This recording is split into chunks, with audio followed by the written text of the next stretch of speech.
ბოგდან ხმელნიცკის ქუჩაზე დღეს შევარდენის რაგბის აკადემია გაიხსნა სპორტული კომპლექსი პრეზიდენტმა მიხეილ სააკაშვილმა გახსნა.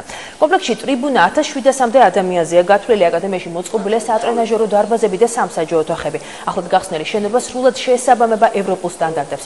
აქ მოწყობილია ხელოვნურ და ბუნებრივ საფარიანი მოედნები. სპორტული კომპლექსი რაგბის სახელმწიფო მხარდაჭერის პროგრამის ფარგლებში მოეწყო. რაგბის ფედერაციას მიწა კომპლექსის ასაშენებლად უსასყიდლოდ გადაეცა. ამავე პროგრამი დაგეგმილია თბილისის მასშტაბით 12 სტანდარტული სათამაშო სავარჯიშო სარაგბო ბაზის მოწყობა.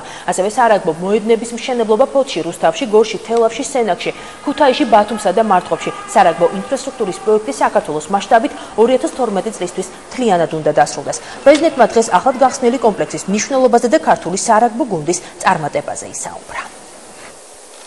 ძალიან დიდი მადლობა მინდა გითხრათ ვაჟკაცური განცხადებისთვის, რომ 2008 წლის ბიჭების ხსოვნას უწვრიდით თქვენ გამარჯვებას ევროპის ჩემპიონატზე. ეს საქართველოს დააფასა. ესაა რომ ზოგიერთ სპორტის სახეობაში პირს ვერ გააღებებ ვიღაცას რომ ჰიმნი იმღეროს, ხო ესე? მე ჩემი რეცეპტი მაქვს ჩვენ რეგბისტები რატო იღებენ? ნუ საქართველოს ჰიმნიც იციან და საქართველოს სახელითაც ამაყობ. როცა ამაყობ, არ გინდა რომ წააგო, ხო ესე? როცა ხანის რას არ მოიგონებ, როგორ არ მოიგო? და სულ ყველა ვიღაც გინდა გადააბრალო და ესა.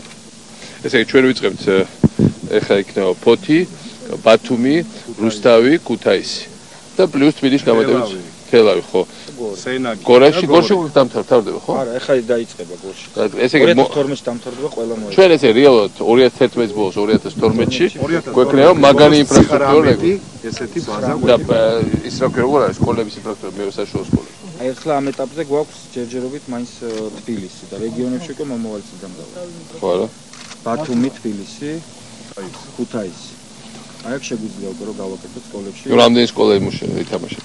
ეხლა ამ წუთას შეგვიძლია მინიმუმ 400 სკოლა ჩავთოთ მთელი საქართველოს მასშტაბით. და გაკეთდეს სასკოლო ოლიმპიადა, სასკოლო ტურნირები რამოდენიმე სპორტის სახეობაში. და თავარი რაც არის უნივერსიტეტები ჩაერთო უკვე კალათბურთში, ეხლა ჩაერთვება სხვადასხვა კალათბურთში უმაღლეს ჩემპიონატში თამაშობენ უნივერსიტეტის გუნდები, დაიწყეს უკვე წელსვე.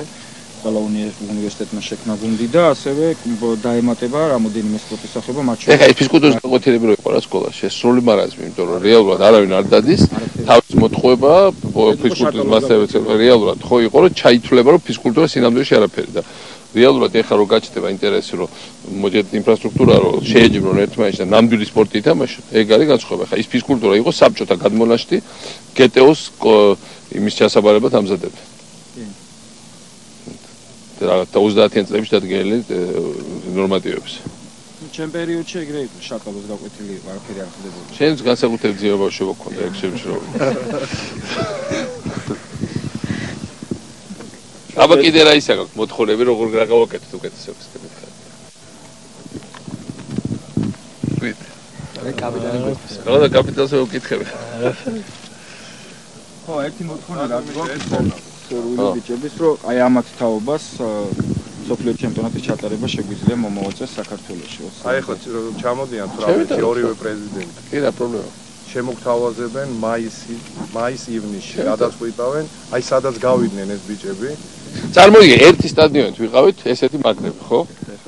ეხლა 19 სტადიონით 19-ჯერ მაგრები თუ არა, ორჯერ მაგარი თუ მაინც ვიქენეთ, ეს უკვე კარგი იქნება.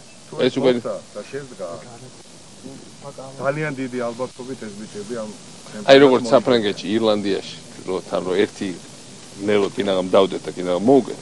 აი იმ დონეზე უნდა თამაშობდეთ დაწყებული. აი ამათ თაობა უკვე ესე უნდა თამაშობდეს.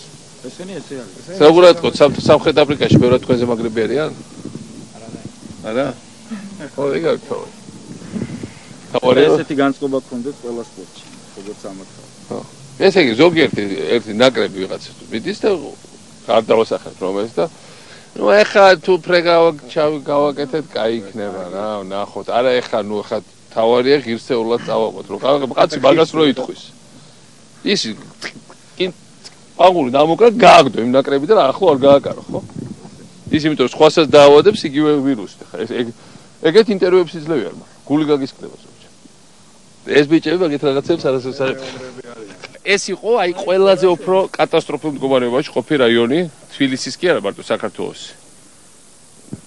სახელით შესაბამისად ქონდა შერჩეული ძველი სტერეოტიპების მიხედვით აფრიკა და ნუ აფრიკის იქით უკვე აღარაფერი აღარ იყო ძველი სტანდარტებით. და ესე იგი, გარდა აი ბოლო ხანებში მარტო ესე იგი ჩვენ გავხსნით აქ სპექტრი ძალიან მაგარი ტექნიკური სასწავლებელი, უმაღლესი ტექნიკური სასწავლებელი, სადაც უამრავი ადგილობრივი, არა მხოლოდ ახალგაზრდა, ყველა ასაკის ადამიანი გადის გადამზადება, რომ ხელმისაწვდომი იყოს ეს მათთვის. ეს სტადიონი გაკეთდა, კორტები რო გადმოდის სტადიონზე, ეს დინამოს კორტები გადმოდის სტადიონზე და უბრალოდ სანაპიროს კორტები და იქნება უკეთესი, ბევრად უფრო კარგი კორტები, რაც აქ ვაკეთებთ და იქ ზემოთ რა გეკეთება კიდე ცენტრი. ძიუდოს დარბაზი ხო გავაკეთეთ? 400 ბავშვი ვარჯიშობს და იქიდან 100 სოციალურად დაუცველი სულაც უფასო. აღარ ლაპარაკობ იმაზე, რომ ყველა გზები გავიდა და მოწესრიგდა ინფრასტრუქტურა. ერთ სიტყვით, ყველაზე ცუდად და საცხოვრებელი რაიონი თბილისის ყველაზე უფრო სოციალურად დაუცველი ხალხი და ხალხს დღესაც ძალიან უჭირს აქ დღეს გახდა საცხოვრებლად ყველაზე კომფორტული, ერთ-ერთი ყველაზე კომფორტული საქართველოში.